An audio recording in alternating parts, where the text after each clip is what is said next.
Book Tart, and I'm here with PJ Schnyder and Ord. And we are going to talk about PJ's new book. She has a book birthday for Bite Me. Yay! And I have cupcakes that I will taunt you with. I have cookies. Aww. Because I have a good roomie who brought me cookies. Ord, I have water. You're all good. delicious. Nom. Okay, let's see. Can you do the cover thing for Bite Me? Totally. Do. Oops. Having a moment. Of course. That's the moment when it's like, no. Don't worry. It's all about the build-up at this point. Yes. So there we go. Thank you for the drum roll. Ta-da! Oh, it's beautiful. Thank you. And I was going to comment, I'm a zombie fan, and that's a great zombie back there. It is. It's a fantastic zombie. Actually, I have a funny story to tell you about the cover. Carina Press they do beautiful covers. They don't have covers that I've ever seen that I haven't liked. And apparently they put a lot of work into this one, and they have a team that reviews the covers. And they said that the only hesitation they had about the cover was that it is a paranormal romance. So they were worried that readers were going to think that it was a romance between the man on the cover and zombies. And so they redid the blurb for the book to make it clear that the heroine was standing against the zombies. That's pretty cool. Yeah, there's some zombie romances out there, but that's not this one. This is a human and a werewolf. Yes. Yum. Honestly, the zombies that I have in Bite Me are your mindless shuffling are kind Not of zombies. attractive. Kind of stuff falling off of them. And not really the way I swing. So, to each their own. So Bite Me is about, it's a romance during the zombie apocalypse, but there is no hanky-panky involving zombies. And you guys have a little treat for me? I do, we do. I kind of asked, I asked Ord to read it, and so it's going to be a cold read. We haven't practiced together at all. But we have an excerpt from Bite Me for you, just to give it a little bit of a context. Ord and I do a podcast together called Mango Rice. You can find it at mangorice.com. The full name is actually Mangoes and White Rice. And we have read together in the past. I did a Christmas story, a free read for my readers in response to the Galaxy Express request. They threw down a gauntlet for me for one of my other series, the Triton Experiment series, to write a romance for Boggle, who is a supporting character, and I responded by doing so. He's a non-traditional romance hero in the fact that he is not your svelte alpha male with all of the crazy muscles going on. No, he is a super sweet, loyal friend. And I decided to write a romance for Boggle, and then Ord was nice enough to help me, and we did a podcast full reading of the entire short story available from my website. And so this is the second time we'll be reading together. It's for free, by the way. Yes, it is for free. So you can go look it up. But this is the second time we'll be reading together. So please forgive any mess ups, screw ups, or other types of audible shenanigans. But I did pick a saucy spot, so he's already given me dirty looks for that. And you're going first, so go ahead. Okay, I have to bring it back up again. We got distracted. Unless you just want me to do it in a female voice. We could switch. I could do the female part and do the male part. No, that's okay. No. Okay, so this is an excerpt from Bite Me. Ready? Set? Ready. Go! Yay! Okay. Her try at a funny fell flat. Somehow, she couldn't even fake a small smile. You shouldn't be here by yourself. Seth frowned. As handsome as the man was, she liked him better when he smiled, though it appeared he didn't smile often. His face seemed to find its way to a frown too easily. Surprise sparked in his eyes when his smile found its way across his lips. I'm not alone, per se. Isn't that me? Oh, sorry. No, that's me. Sorry. He snarled then. Startled, she added quickly, There's another squatter family or two up there in different apartments. One family has a pair of little kids. They don't come down here, but they make do up there and don't bring any harm to anyone. As quickly as the fierce anger flared up, it faded away. She watched his eyes turn back from gold to brilliant blue, fascinated. What are you looking at? He still sounded angry. What had you so riled up? She tossed the question right back in return. She hadn't expected him to step closer. So close she had to sit up straight and tilt her head back to maintain eye contact. He stared at her for a long moment, then touched her hair. He took a single lock in one hand and held it up to his nose, taking a deep breath before letting it go. Her heart kicked into high gear. Then he used the same hand to trace the line of her jaw. I didn't like the idea of anyone, especially a single male, living near where you slept. She parted her lips, but wasn't sure how to answer that. Seth solved the issue for her by crossing the little remaining distance between them and closing his mouth over hers. She tasted sweet with a hint of spice, her lips incredibly soft under his. Encouraged when Maisie didn't pull away, Seth raised his hand to cup the back of her head and deepen the kiss. He explored her mouth in gentle sweeps, happy when she returned with timid explorations of her own. Letting her up for air, he nipped at her lower lip, then sucked at the fullest part. Teasing, he continued that way until she made a noise of frustration and caught his upper lip between her own teeth in a gentle bite. He tightened his fingers around a handful of her hair and turned her head slightly for a better angle, ducking low to nuzzle her neck. She didn't struggle, but her pulse fluttered at the delicate curve of her neck and her arousal scented the air. He kissed her pulse point and then her jaw before brushing his lips over hers. When she parted her lips from him, he took the invitation without hesitation and took her mouth in a deep kiss. Her hands tugged at either side of his waist, and he allowed her to pull him closer, snug between her legs. Releasing her hair, he let his own hands roam over her shoulders, over the curve of her back, and down to her behind. Gripping her butt in both hands, he ground into her as he kissed her even harder, and was rewarded by an answering moan. Mm-hmm. When he finally ended the kiss, they were both gasping, and his arousal strained against the zipper of his jeans.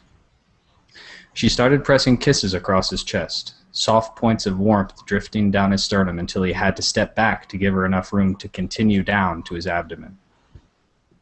When her tongue flicked across the very tip of his dick, peeking at his waistband, he groaned. Helping her as her slender fingers struggled with the button, he undid his pants and the rock-hard length of him stood free. She giggled, looking up through cinnamon-colored eyelashes at him. You go commando? A question at a time like this? And he was supposed to answer with words. Easier when I need to do a complete shift to wolf. His voice came out husky. She didn't seem to mind.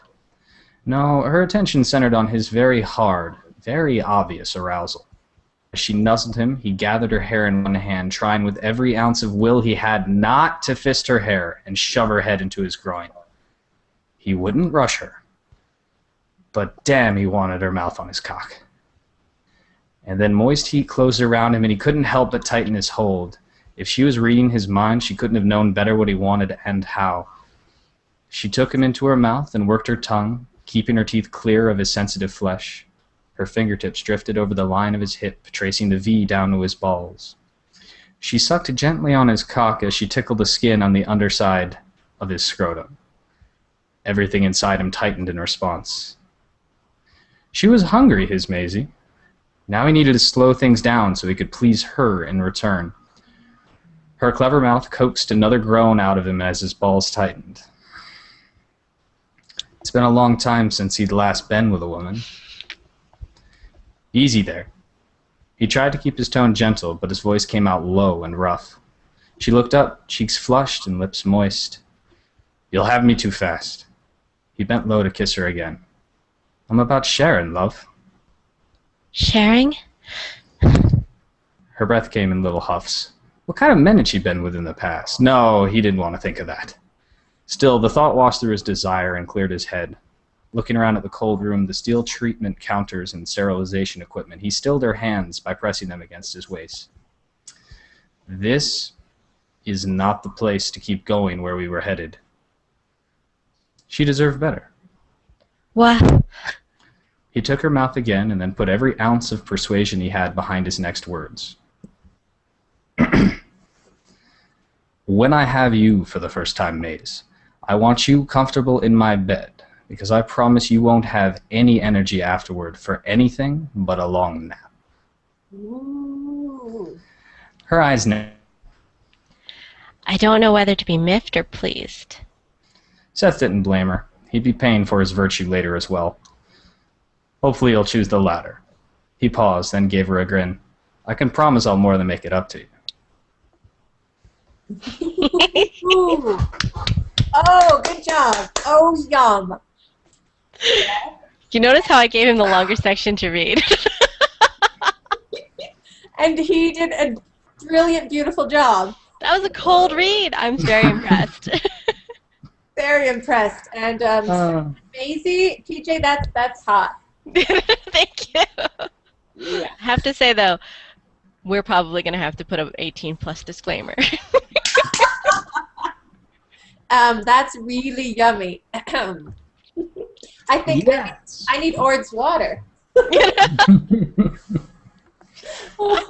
So I glanced at it and I thought like, oh, I should read it ahead of time and like kind of be ready for the reading, and I read all of, I don't know, like maybe 2 sentences and went, no, because then I'll back out. And in the middle there, I just had to keep going. You rock. So thank you for having me on. Thank you so much for reading. And now I'm definitely going to go find your podcast for Boggle. Yeah, that actually is kind of interesting because I had to do a lot of research because Boggle is a handicapped individual that's very, very, very heavy set. So to do a little extra research into what would be safe for him and what would be safe for his partner, who is not similarly proportioned. She's actually a very slender girl. And some details that I wouldn't have thought of, but on researching was like, oh, Makes sense. I'm sure your search engine has a lot of interesting things for work. Well, I always make sure to She write uses on... a different computer. Exactly. I write on a totally different laptop. My work laptop stays very separate. My day job laptop stays very separate from my writing because there are times when my search strings get really interesting. I can imagine that one that you mentioned, and then the zombies and different werewolves and paranormal stuff, and yeah. I was also researching stuff like, I don't know, some people may have watched Resident Evil Afterlife, and there's a point in there where she's collecting quarters, and then later she shoots them out of a shotgun. No, so. Movie magic. Doesn't work. Quarters don't fit in the barrel of most shotguns, and dimes would, but then they don't do enough damage because they don't have enough mass to reach velocity to do more than surface damage. So, you know, sometimes there are times when Ord is visiting me and he's sitting there playing StarCraft, and I happen to be sitting in the same room, you know, typing away. And actually during the scene where Seth meets Maisie, I just randomly looked up from writing and looked at him and said, how big a hole would a 9mm live in the back of a zombie's head, like a human head? And he's like, he looks at me and goes, well, the entry hole would be about the size of a quarter. I'm like, yeah, but the back would be blown out, right? And he's like, well, how close was the gun? And we just had this discussion about ballistics and approximately how close she was standing to said zombie and what level of decay it had gone through. Now note, it never occurred to him to ask his girlfriend why she wanted to know this while she was in the middle of writing a romance. That's a good sport. And so so the situations are pretty realistic then, considering if zombies were realistic. So, yes. I try not to get too far into the nitty-gritty, but there were a couple of times during the editing process that, there was a question that came back to me saying, well, you say a 38 here, do you mean a 38 special? Because that's something that's mentioned more often in media and movies. I said, no, actually, I really do mean a 38 super, which is a different kind of gun. 38 special is a revolver, and to me, limited number of bullets, longer to reload, really not good in the middle of zombies. I love that. Now, your Bite Me is the first in your Undead London? London Undead, yeah. It's the first book in the London Undead series. The second and third book are Sing for the Dead and Survive to Dawn. Ooh, that's pretty. Yes, and we have a series trailer even. Yay! Have you seen the series trailer? Okay, we'll have to do linkies, and I'll go watch it. Yes. Actually, I think I can show it to you now if you want. That would be awesome. Okay, let's see if we can do this. I think I can do this. Can we do this? Drum roll? Do you want me to do it? Yes. Yes, Matthew, please. Okay. I'm like, you have a mouse right now. I don't have a mouse. So we have to both click use app, I think. Yeah. Do I have to? Oh, over there. Okay. Yep. We're learning. So the series trailer was done by Imagine That Studios, and it's for the entire series, the London Undead series. And you I can't do accents. That's the one regret I have about doing a reading for Bite Me or any of the London Undead series, because it is set in London, and I can't do accents at all.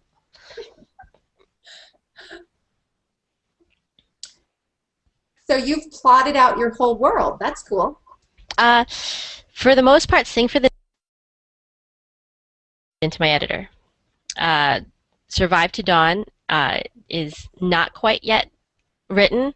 It is mostly plotted out, but it's not quite written yet, and we actually happen to be going to London next weekend, and I'll be doing some research while we're there, checking out Kensington Gardens and Hyde Park for a couple of key places. Yes, research. Mm-hmm. I love that kind of research. So I think if you push to make it bigger, that'll dominate the majority of the screen for you, and then I'll go ahead and hit. Relationships are complicated, especially when in London.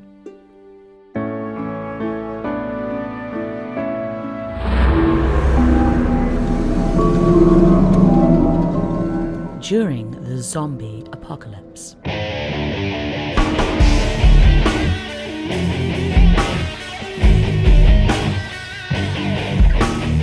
From author PJ Schnyder and Karina Press comes a trilogy of zombie hunters, shapeshifters, and survival.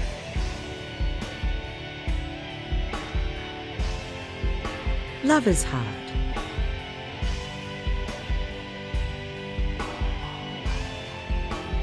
Staying alive to enjoy the first date? That's a real undertaking. PJ Schnyder's The London Undead series. No, that's perfect. I'll have to link it on my post too. I'm glad you like it. Whoop, whoop. Okay, so we're turning back off. Pretty cool. And just to give the shout out, that was designed by Imagine That Studios. Yes, it was. They were pretty awesome about it. And you can hit the little X on the left-hand side, and that'll get rid of the YouTube player. I believe I did. Normal. I did already. Back to normal. Yay! As normal as we can ever be. This is true. Oh my goodness. So, Hun, so this book comes out on the 24th, which It will does. be. And then, what do you have next? Oh my goodness. Okay, so Bite Me comes out on Monday, June 24th.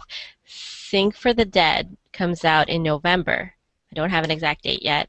And Survive to Dawn comes out, I believe, in March of 2014. So there's kind of about a 6-month spread in between the release of each book.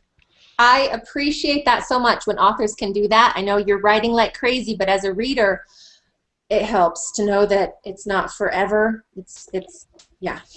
No, the release dates are already set. I have my deadlines. Sometimes you'll see me on Twitter saying I have deadlines. And we take them very, very seriously. All of us do. I was actually on I Am Chat with Karina Cooper earlier this evening, and we were yelling at each other to go work. And where can readers find you? Not stalker-ish, but what events will you be at soon? You know what? I love meeting my readers, and I love meeting new readers too. So I'm okay with the stalker-ish, but don't catch me by too surprise because I kind of react violently to that. So at your own risk. I will be at. She does. I will be at RWA National in Atlanta in July. I am also going to be at Otakon in Baltimore, which is an anime convention of 30,000, 32,000 people. What will you be doing there? I have an annual panel apparently. I'm always surprised when they pick the panel, but it's called Ladies' Choice: A Girl's Guide to Hentai. Ooh. And if you're familiar with anime, you know what hentai is. Hentai is X-rated. And so what I do is I get together with author Stephanie Burke, and the two of us show some of our favorite clips of hentai. But the thing about it that's interesting about our panel specifically is it's ladies' choice. Too often, as I was back in college watching fan subs, or I was friends with a bunch of fan sub groups where the raw video came in on a VHS tape, and then they would go ahead and sub it themselves. And they always tried to show me these crazy things with tentacles everywhere for shock value. So Orotsuki Doji was one of the first things I ever saw. Right? And it's very harsh on women. There's only one girl in that entire series that doesn't explode from the demon's ejaculation. And, a lot of times that's how a girl is introduced to hentai. But there's so much out there to choose from. Like, that might be your thing, and hey, cool. But if it's not, and if you like things that are a little bit more empowering for women, there's a lot of hentai out there where the storylines are super cute and super warm, and they leave a warm spot in your heart, especially the yaoi. The yaoi tends to be much more sensitive. And there's a lot of X-rated hentai that I watch that is usually about the girls choosing. Like, there's this really cute one called Love Selection where 3 girls realize that they're the only virgins left in the class. So they have the guys all stay after school and line up in front of each one of them, and then from the guys that are interested in them, they choose which one they want to lose their virginity to. So they take things into their own hands. It's empowering, and yes, it's about choice. Exactly. And trust me, the girls choose.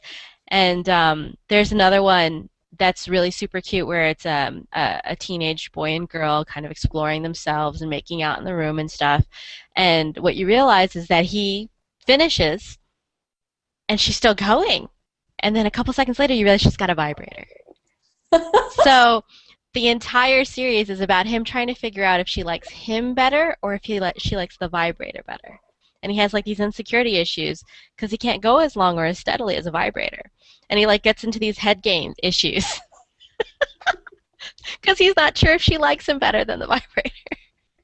So this is Women's Choice panel at which con? At Otakon. It's called Ladies' Choice: Girls' Guide to Hentai. It's usually really late at night. We had about 500 people attend last year.